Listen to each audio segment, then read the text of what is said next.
সংখ্যালঘুরা বিশ্বে সবচেয়ে বেশি নির্যাতিত হয় ভারতে, এবং সবচেয়ে বেশি সংখ্যালঘু নির্যাতনের দেশ ভারত। কাজেই সংখ্যালঘু নির্যাতন নিয়ে কথা বলার কোনো নৈতিক অধিকার ভারতের নাই। কিন্তু ভারতীয় মিডিয়া আজকে বাংলাদেশকে মানে বহির্বিশ্বে জঙ্গিবাদী, যেটা আমাদের পররাষ্ট্র উপদেষ্টা বলেছে, জঙ্গিবাদী রাষ্ট্র হিসাবে প্রতিষ্ঠা করার জন্য এখানে সংখ্যালঘু নির্যাতনের ব্যাপারে ব্যাপক প্রচারণা করছে। কিন্তু ভারত এটা কেন বলছে? কারণ 5 তারিখের পরে এই যে বাংলাদেশে শেখ হাসিনার পতনের সাথে ভারতের যে পতনটা হয়েছে, ভারত এটা মেনে নিতে পারছে না। ইস্কন হলো মূলত ভারতের ব্রাহ্মণ্যবাদী রাজনীতি, যেটাকে হিন্দুত্ববাদ, এটাকে বাংলাদেশে প্রমোট করে বাংলাদেশে হিন্দু মুসলিমের মধ্যে যে সাম্প্রদায়িক সম্প্রীতিটা আছে সেই সম্প্রীতি নষ্ট করার জন্য একটি মানে পরিকল্পিত এজেন্ডা নিয়ে কাজ করছে। আমরা যেন সেই যে ইস্কনের বিরুদ্ধে এখন যে বাংলাদেশে একটা জনমত তৈরি হয়েছে বা ব্যাপক প্রচার প্রচারণা তুলছে, আমাদের খুব সচেতন থাকা দরকার এই বিষয়টি যেন বাংলাদেশে হিন্দু বিদ্বেষ মানে ছড়িয়ে না পড়ে। হ্যাঁ, এটার ব্যাপারে খুব সতর্ক এবং সচেতন থাকা দরকার।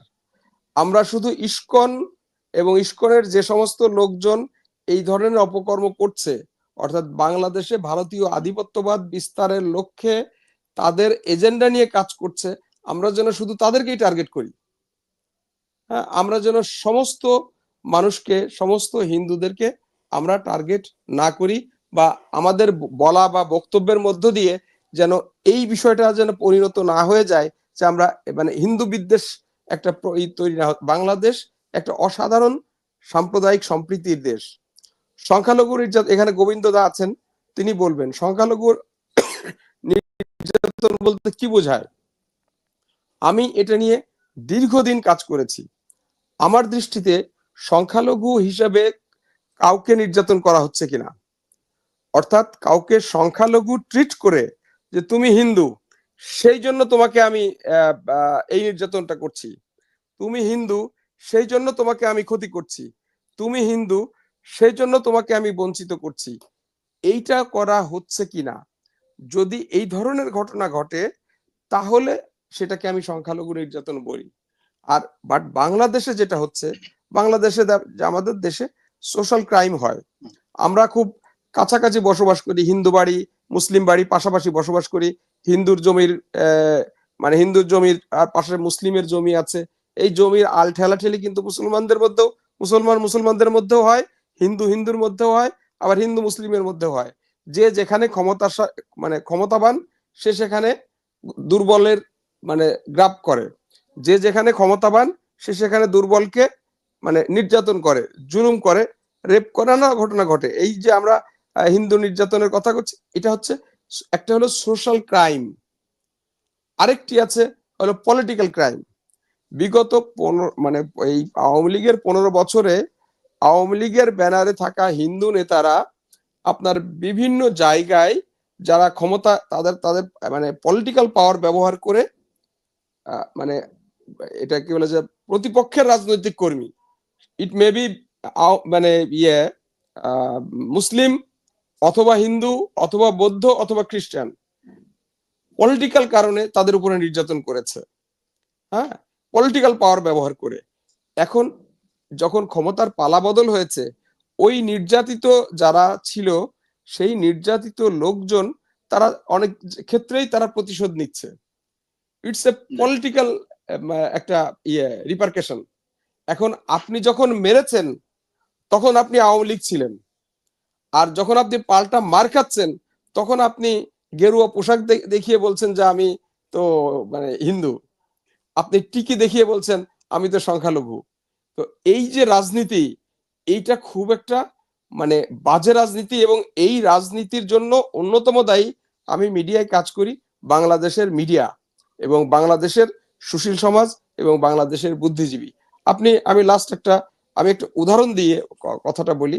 এই যে আমাদের দেশে খুব মহা সাড়ম্বরে আপনার দুর্গাপূজা হয়েছে এবছরও, বিভিন্ন প্রচারণা, বিভিন্ন চাপ, বিভিন্ন উস্কানি, ভারতীয় নানা ধরনের প্রচারণার পরেও দুর্গাপূজা হয়েছে।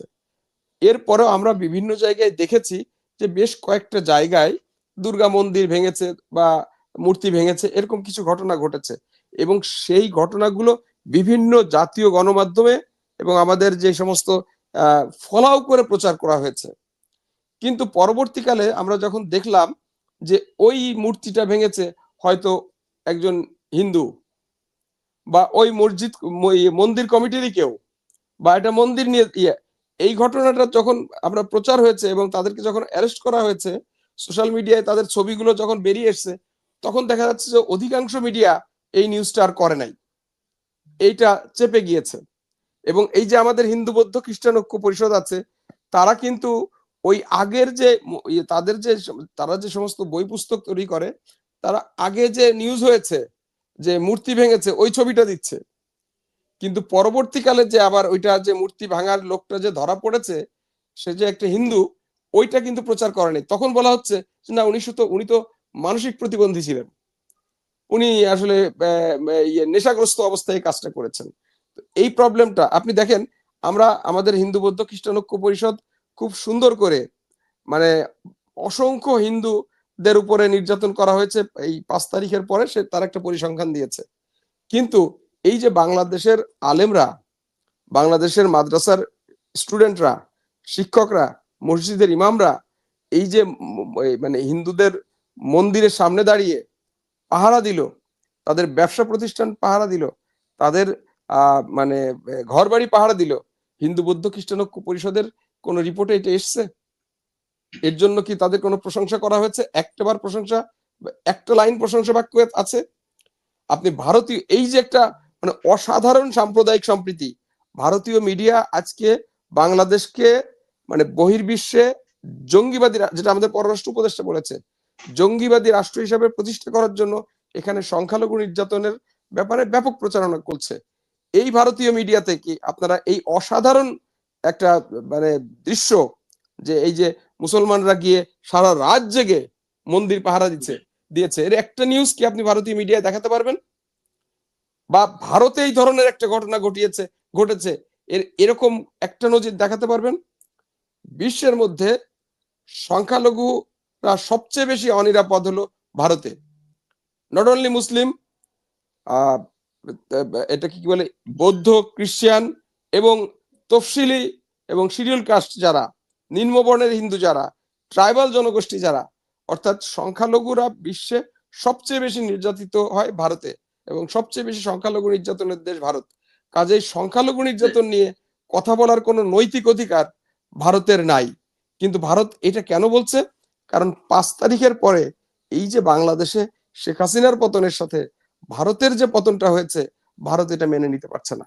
কারণ এই পতনের মধ্য দিয়ে বাংলাদেশে ভারতের স্বার্থ, বাংলাদেশে ভারতের অর্থনীতি, রাজনীতি, কূটনীতি এবং নিরাপত্তা প্রত্যেকটা সেক্টরে যেভাবে আঘাতপ্রাপ্ত হয়েছে, সেটা কিন্তু মানে করা হচ্ছে না। এবং আমি ছোট ছোট দুটো পয়েন্ট বলে আমি শেষ করে ফেলবো।